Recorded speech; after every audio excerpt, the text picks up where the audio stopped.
Hey everybody, it's Miss Susan from Buenaventura Lakes Branch of Osceola Library System, and I would like to talk a little bit today about this book, Planet Earth is Blue by Nicole Panteleakos.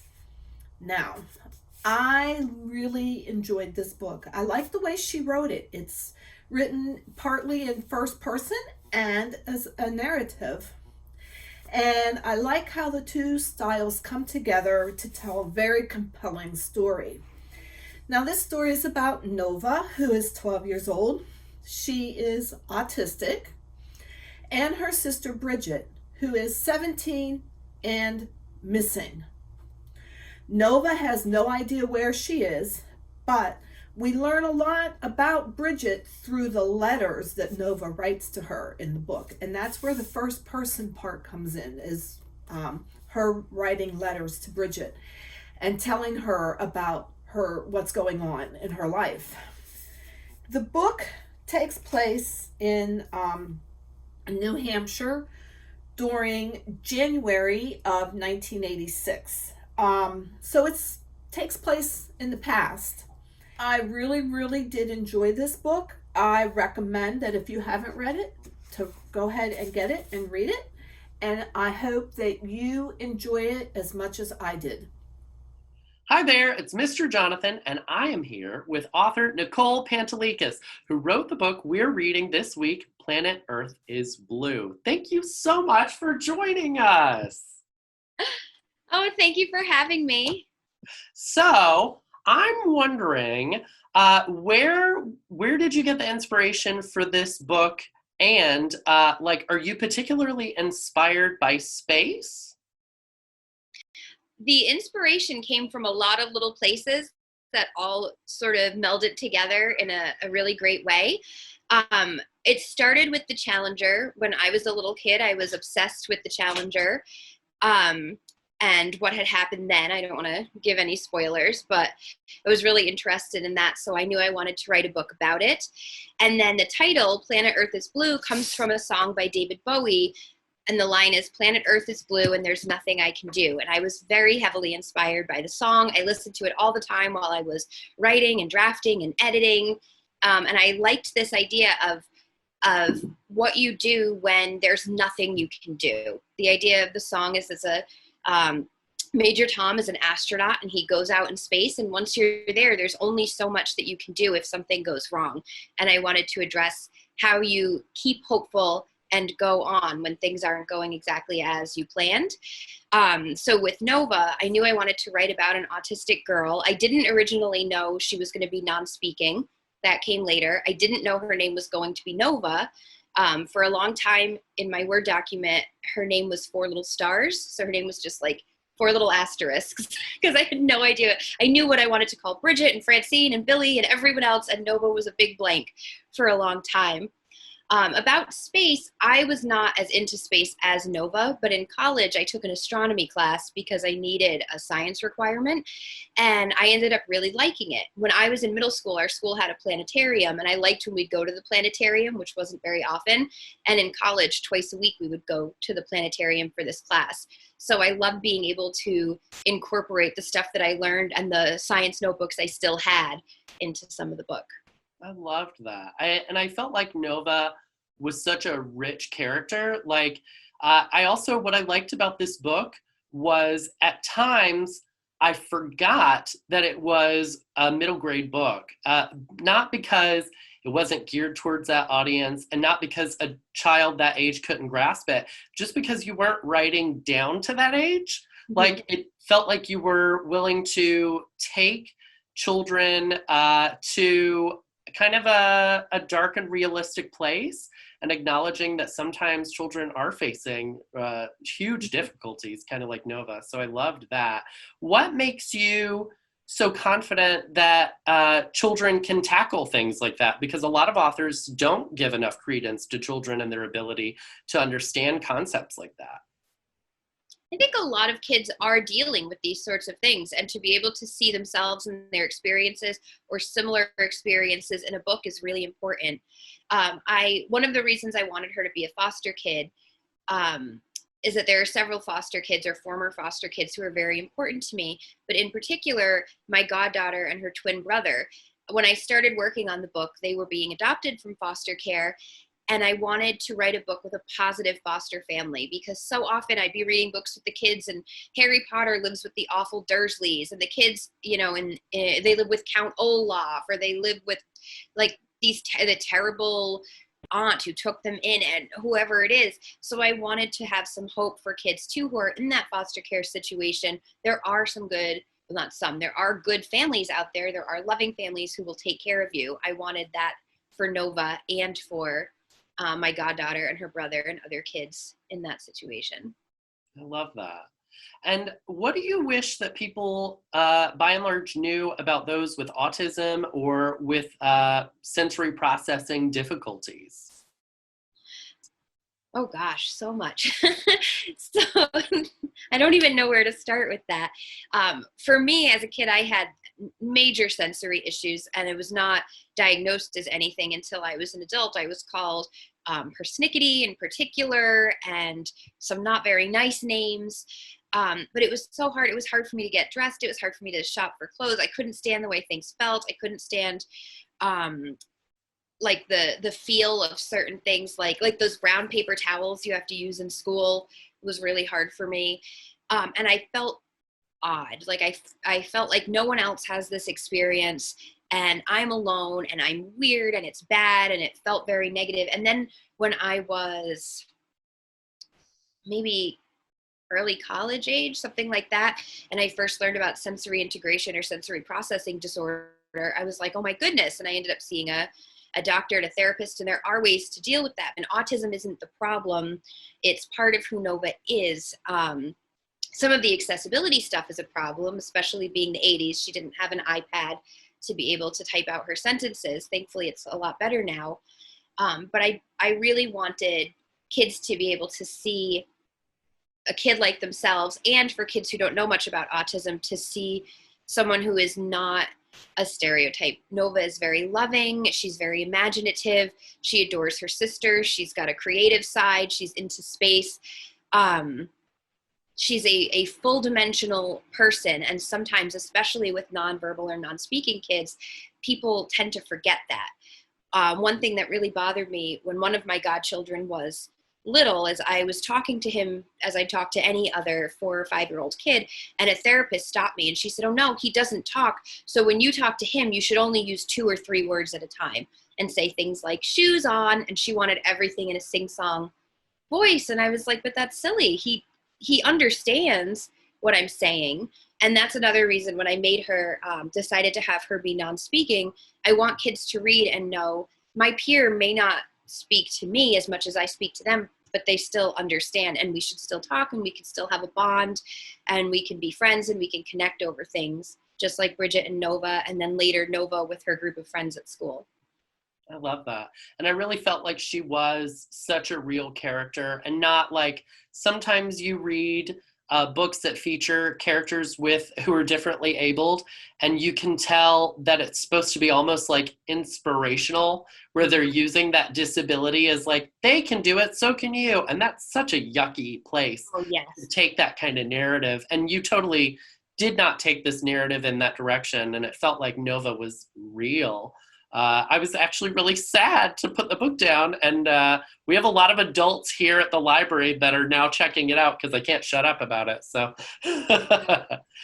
so let me ask, you are a former Pitch Wars mentee and mentor. Would you mind telling, because we have some kids that are interested in creative writing and would like to know like what those opportunities are? Oh, sure. I love Pitch Wars. So Pitch Wars is a mentorship opportunity that helps authors who get into it take their book from the version that they start with to a version that is ready to pitch, which is where the name comes from, or present to agents who may want to represent that book. So the quick overview of the process is it starts on Twitter, and there's a lot of information and a great community, and it's worth joining the community even if you ultimately don't apply for or don't get into Pitch Wars.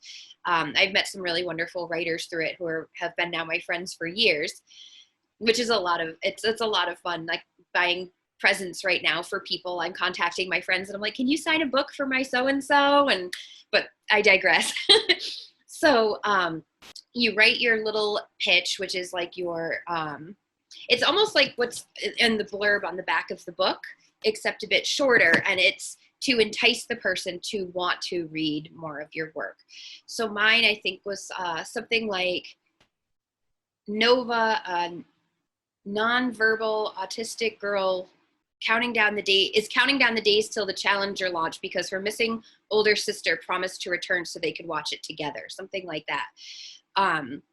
And I worked on that short little blurb thing for like weeks and weeks and weeks. So what ended up happening, my first year I applied, I didn't get in, but it was worth it anyway. My second year I did, and an author named Ellie Terry, who wrote the middle grade novel Forget Me Not, which is a beautiful book, she chose me to be her mentee. And for the next couple of months, we worked together doing edits on my book. She made suggestions, she asked questions. I love editors, and my editor does this too at my publisher, like who asks questions and then you come to new answers on your own. I love that. So we did a lot of that and we tried to make it really tight. And then she helped write the pitch that would go to agents, which is a bit longer, more like the 3-paragraph sort of thing. When the competition is over, everyone's pitch and a little excerpt from their book gets posted online, and agents can go and look and they can say, I'd like to see more of this. I'd like to see the full manuscript. I'd like to see 25 pages. So you sort of get to skip, not sort of, you get to skip ahead of what's called the slush pile. And the slush pile is where everyone sends their letters to an agent. Nowadays it's an email, and they have to slog through because they get so many, and it's hard to get noticed that way. So I ended up sending to my agent right after Pitch Wars closed, and my agent really obviously liked my book because now she's my agent, and it was wonderful. And then the following year and the year after that, I was a mentor and got to do the same thing for another author. And I can't say too much, but one of them did just sell the book that we worked on. It's not public yet, but I'm very excited. So I get to feel like I get to help her out with that. That's awesome. And it sounds like a great way if someone is creative and intimidated by the querying process. It sounds like another great avenue. But also, like you said, you have to like do the work and follow the rules of Pitch Wars and make sure that you're putting as much effort into that process as you did into your book.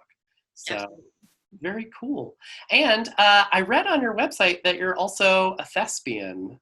Yes, I love theater. I've been doing theater since kindergarten. I started my very first little play in kindergarten. I had a non-speaking role as the grandmother in a painting in the class play, where I just had to react to everything. And I remember being so angry because I didn't get to talk at all. But I continued. I did community theater. I went to college and got my bachelor's degree in playwriting. So for a while I focused on that. And my best plays, a couple of them were showcased off Broadway, which was really, really exciting. That was like I hit my peak. And then I switched focus to children's literature. But now I'm sort of bringing them together. I've got a work in progress about middle graders, middle school kids who are involved in a community theater in the 1970s. So it's a lot of fun getting to bring my two loves together. And as recently as last year, I played the prosecuting attorney in Miracle on 34th Street. So I finally got back up on stage after almost a 10-year break. Oh my gosh, what a fun outlet for your creativity, and what a great way to tie it in to what you're doing now. Are you particularly inspired by other time periods? Yes, as a kid, I always loved historical fiction. I loved the American Girl series, and later I read some of the Dear America books, and just historical fiction in general. Or I liked Agatha Christie books, which were not historical fiction, but they're old, so they feel like historical fiction. I loved that. So while I do have a couple of contemporary things in the works, my love is historical. So right now I'm working on, I like to have multiple projects at a time. So I've got one taking place during the Great Depression, one taking place during the blizzard of 1976, and then I've got another book that takes place in the 80s, and they're all at different stages right now. Oh, that is exciting to get to live in different time periods in your head. So I love that. Well, I only have one more question for you. And my question, since you mentioned American Girl, do you have a favorite American Girl? My favorites, I couldn't pick one over the other, but Molly and Addie were always my favorites. I still have all their books and both of my original dolls, the original Pleasant Company with the special stitching. I have the dolls, and just recently one of my cats snatched the hair off of my poor Addie doll, and she was bald, and now I have to get her fixed when the American Girl store opens up again. But yes, they're my two favorites, and I just love them. Oh, I love that. I'm the same way. Like, things that I loved as a kid, I don't think we have to put them aside when we're adults. I think we can continue loving them and collecting things like that, because the best part about being an adult is you get to make the rules. Absolutely. And you know what? If ever I got the chance to write for American Girl, that would just bring it full circle and be amazing. So maybe we're going to tag them. We should tag them so that they see you said that. All right. Well, thank you so much for joining us. I'll end the interview here. But if you haven't already read Planet Earth is Blue, it is such a wonderful read. Definitely one of my favorites for the year by Nicole Panteleakos. Thanks for joining us. Thank you. Hi guys, it's Miss Crystal, and we're doing Planet Earth is Blue, and I'm going to talk to you about one of the topics in the book, which is sensory. The Osceola Libraries are the first sensory-friendly library systems in Florida. That's right. We have partnered with Culture City to improve our ability to assist and accommodate patrons who have sensory needs. We strive to raise awareness of the sensory processing disorders that are around us, the needs and challenges faced by these individuals, and to help our team members to have training as well as offer resources and accommodations for these patrons. Now, at each of our libraries, we have sensory bags. You can visit any of the libraries and visit the desk, and there'll be these bags that you can sign out. These cannot be checked out. They're not to take home. They're not to be checked out, but you can use them while you are visiting the library. Each one has a corresponding number, and when you sign out, we know who is in possession of that bag. Inside of this bag are several different items to help you. The first one is the noise-reducing headphones. They come in a little black bag, and they just look like headphones, but they're noise reducing. They don't let any sound in. They're supposed to reduce sound, but in my experience, the last few times we've used them or somebody's used them, they can't hear anything. So they do a very good job of helping you sort of separate yourself from your surroundings with it. So if you ever need one of these for if you have sensory issues, or even if you just need a quiet time to work to sort of like zone out, feel free to come to the front desk and ask if you can check out one of these bags to use these as you're doing your studying, your work, or vice versa. Other items that are in the bag are also fidget items, and one of them is a marble tube. And this is very relaxing. You can squeeze it back and forth. You can just touch it. And these are meant so that they would be good for all ages. There's also the little jelly stretchy thing. These are fun, but I tend to not pay much attention, and I end up slapping myself with it. So this is another one of those that's age appropriate, but you still might, for little ones, you might just want to be careful with it because it is like a rubber band. There's also one of these movement snakes that can do different shapes and different figures, and it also has a little clicking sound, which can be, if you do it, it can be kind of soothing as well. Just listen to that clicking sound and make it that way. And you can do different shapes with this and just move it around. And it's also got a soothing, like the texture in your hands with it. Along with the bag, you will get a badge inside of it. These are not required to wear, but if you do, it just helps the library identify that you have one of the bags and that you may actually come up and need assistance in some form or other. There is a nonverbal card or visual cue card in it. On one side it says I need, on the other side is I feel. And with I feeling, it's just angry, frustrated, confused, nervous, happy, sad, tired. And on this side there's the headphones, there's the fidget spinners. We also have heavy lap pads. They're the weighted lap pads that can be signed out by themselves. So if you just need that and not really the bag, you can sign those out. Again, they're just for use in the library. Maybe you bring something to help your sensory friendly person with, and there's sunglasses. There's also a clock here that says need a break, or it's snack time. we all get hungry once in a while, and we just need a snack to get us a pick-me-up.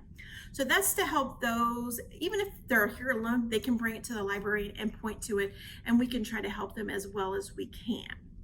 For each library also has a designated quiet area for those who may need a quieter, more secure environment for that, and there's signs placed around the library for those.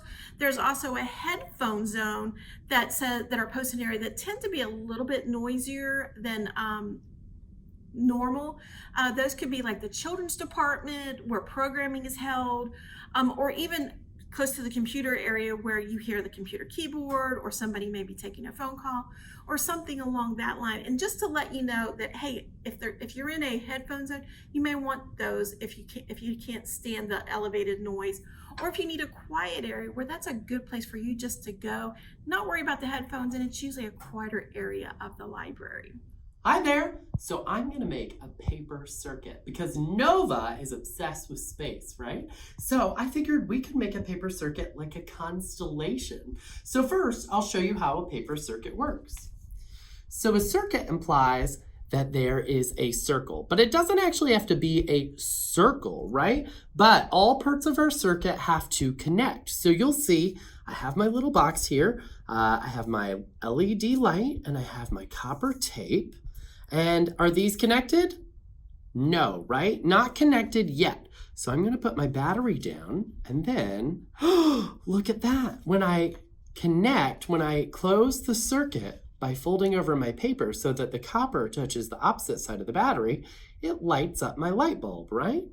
All right, so we're gonna do that, but with an actual constellation. So we are going to need some batteries. So I have a CR2032 battery, and then I have some different sizes too. I have a CR2016, so you can get a variety of batteries. Just make sure that whatever battery you're getting works with whatever kind of LED light bulb you have. So I have a variety of different sizes of LED light bulbs.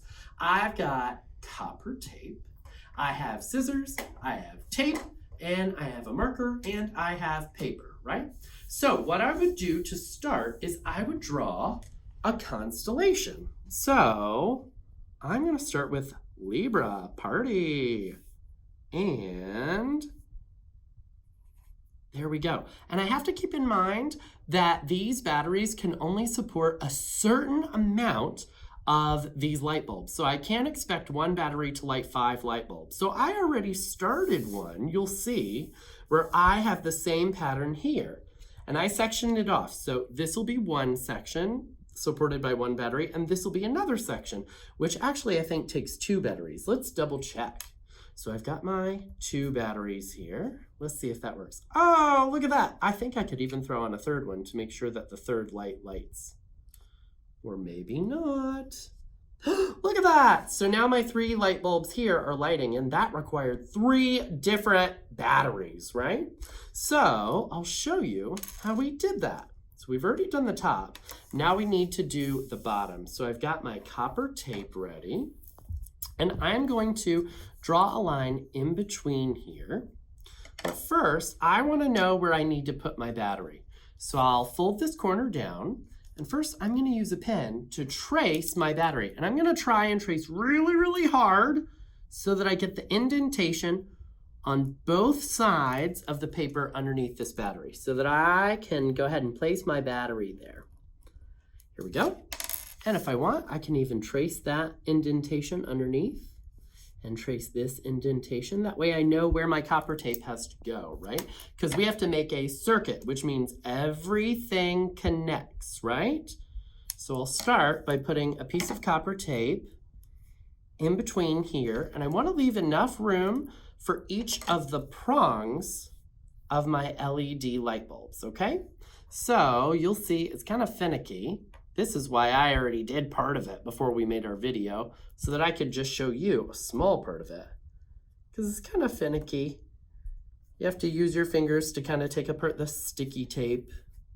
All right, and I'm going to connect this dot to this battery on this side, so I can eyeball it here.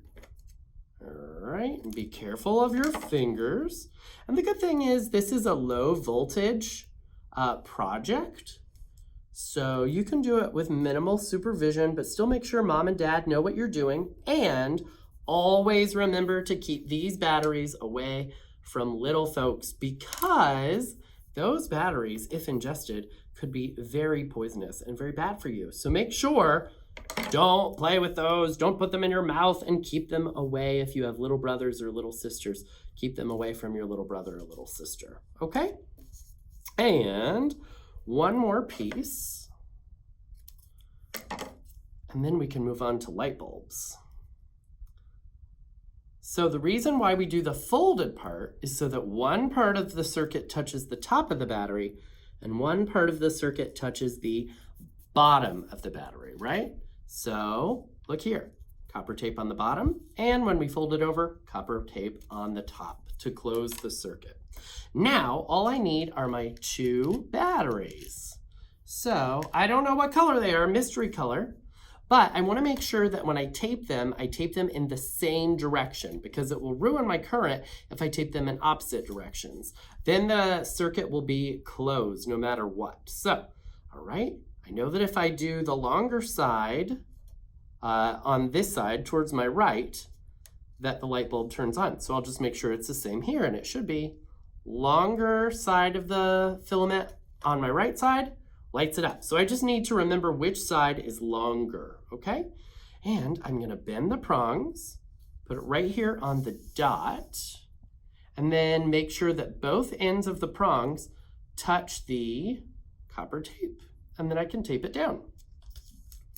All right, here we go. And if I wanted, I could do this on the reverse of the paper and poke the light bulb through if I wanted a prettier, like, front side. But just for, I don't remember which side was the longer side. Oh no! See what I mean?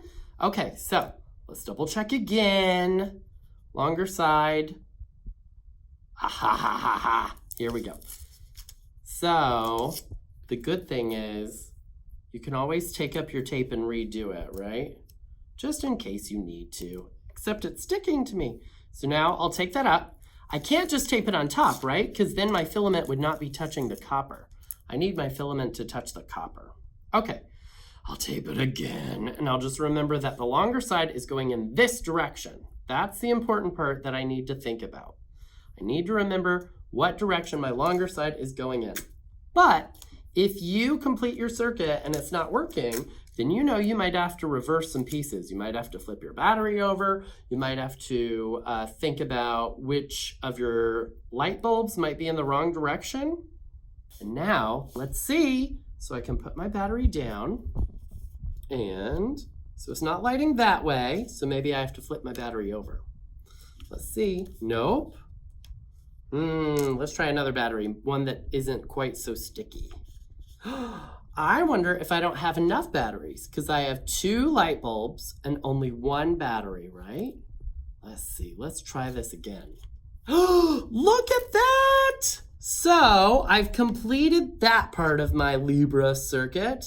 Let's see if I can do this last one, and then we can see the whole Libra constellation. Almost enough batteries. Let's see. Hopefully, fingers crossed. No, I'm using recycled batteries. Oh, ta-da! Libra party. All right. And I'll show you one more project. I decided I wanted to make kind of like a shadow box with my constellation. So what I did was I painted a tissue box, and then on the back, I have individual LEDs with individual batteries. But you could toy around with connecting them all together. And then if you look, inside is my little constellation. Isn't that cute? So there are lots of ways to make different circuits. All you'll need is your copper tape, your coin cell batteries, and your LED lights, and some paper and your imagination. Now my mind is singing Twinkle, Twinkle, Little Star. Jonathan, that was such an interesting and really cool craft, and who would have thought to use the little batteries and the little lights to make a light up constellation. I like that. And now I have Miss Lisa, who's going to talk to us a little bit about sign language and perhaps teach us a little bit of sign language. I always thought when I read this book, and I've read it several times in the past couple months, that Nova, if she knew sign language, she could communicate and she could let people know, hey, I do know the answer, it's Yuri Gagarin, but she doesn't know the sign language. She doesn't have that way of expressing herself. But Miss Lisa is going to teach us a few simple signs that we can use, and maybe Nova could have used. Maybe she will learn them. I don't know. So here to teach us a little bit of sign language is Miss Lisa. In the book, Planet Earth is Blue, people often disregard how intelligent the character Nova is because she is nonverbal. She is unable to communicate with others, so they do not see how smart she is. Quite often, nonverbal autistic children will be taught sign language to help them communicate. Unfortunately, no one has ever taken the time to teach Nova basic sign language. So here are a few words in American Sign Language that might have helped Nova communicate with others. My first one is hungry.